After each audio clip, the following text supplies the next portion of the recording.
Hey guys, what's happening? How to transfer ripples or XRP from Kraken to another wallet. So go ahead and open up your portfolio at the bottom left. Inside, scroll a little bit down to find ripples. Press it.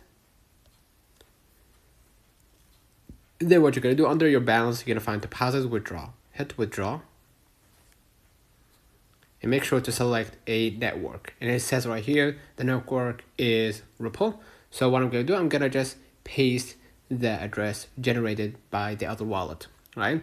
So if you're using Phantom, go to your Phantom wallet and just hit receive, and an address will be generated, right? If they accept, of course, ripples. And what you're gonna do, just add or enter a ripples tag. A tag is a unique code to identify the recipient of a transaction. If you want to add address, a nickname, add a unique nickname to help you identify this address. They will use it to make withdrawing easier next time.